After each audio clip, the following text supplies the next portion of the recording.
Magandang araw mga kagala. Halika't samahan niyo ako sa ating panibagong pupuntahan na tsak suwak sa ating bulsa at busog ang ating mata dahil sa sobrang ganda ng paligid na ating makikita. Bago tayo mag-umpisa, kung di pa kayo nakapollow sa aking page, please don't forget to follow, like, and share my page kay AJ's Vlog para lagi kayong updated sa aking mga pinupuntahan. Alright, umpisaan na natin ang paggagala. Ang beach resort nga pala na ating pupuntahan ay ang Kastilyong Bato na matatagpuan lamang dito sa Lubao, Batangas.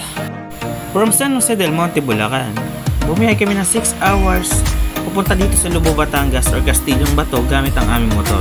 Then sa mga magtatanong kung magkano ang parking area, 20 pesos lang po ang parking area dito. Then napakalaki, talagang kahit mga 10 motor o 10 kayo magkakasama is kasyang-kasya, walang problema.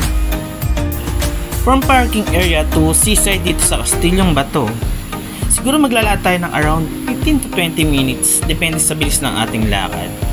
And kung i-enjoy naman natin yung paligid kasi talaga napakaganda and napaka-peaceful, siguro mga 25 minutes, depende kung nagpi-picture pa kayo. Then, make sure nga pala na may mga dala kayong mga foods din dito kasi nakita nyo sa tindahan na binili namin kanina is more on snacks lang sila pero yung price nila talagang affordable, hindi siya kagaya ng ibang mga resort na overpriced. So doon pa lang bilib na ako.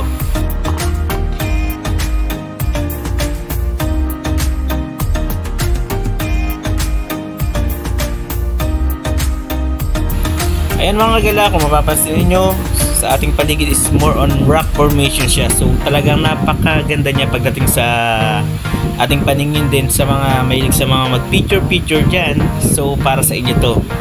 So pumunta na kayo dito. Alright. Sa mga nagtatanong kung mabato ba sa area na to, yes, medyo mabato po dito kaya rin to tinawag na Kastilyong Bato.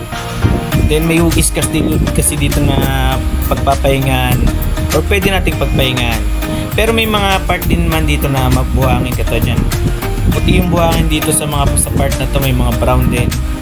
Then pwede rin kayo magtayo ng tent katulad ng aming ginawa. Yan, malapit siya sa tabing dagat para kita rin namin yung mga gamit namin.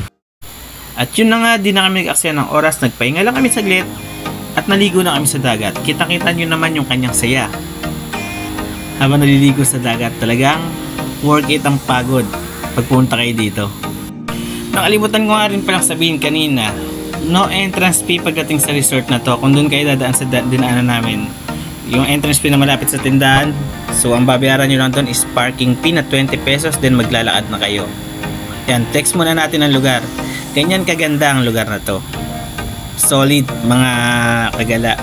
So punta na kayo dito kung malapit na kayo dito or kung may leave kayo na matagal-tagal, dayuin nyo na tong Kastilyong Bato.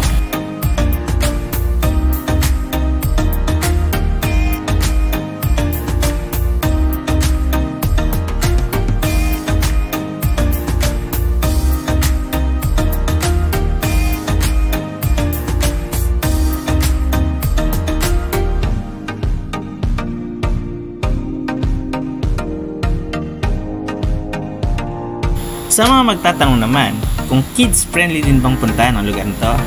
Yes, kasi talagang patag lang po yung dagat dito, pero mas mabuti pa rin lagi nating babantayan ng ating mga anak or yung mga maliliit na kasama kasi that time pumunta kami low tide, so hindi namin sure kung malalim ba sa part na yan pag nag-high tide.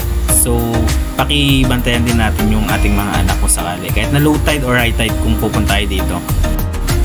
So yung tubig nga pala dito is napaka-solid, napakalinaw para sa akin. So dun pa lang panalo na. Bukod sa pre-entrance, magandang tanawin, napakalinis pa ng dagat nila dito. So panalo. Rate ko siya ng 10 out of 10. Aside from libre, syempre kasama na yun. Magbini-arte pa ba naman ako?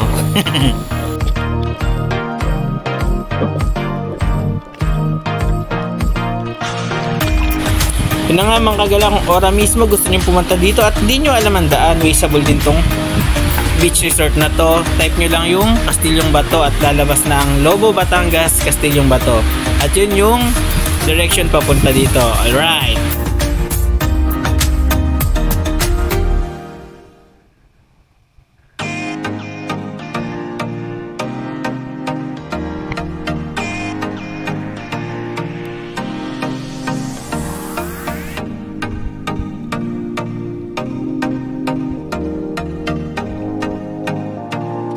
Pero bago matapos tong video to, ulit-ulitin ko sa inyo at walang sawa kung iulit-ulitin sa inyo. Kung di pa kayo nakapollow sa aking page, please don't forget to follow, like, and share my page, Kuya AJ's Vlog, para lagi kayong updated sa aking pinupuntahan kung paano kayo makapagtipid sa inyong mga pinupuntahan. Dahil bukod sa kuripot, ang vlogger na to is nature lover din.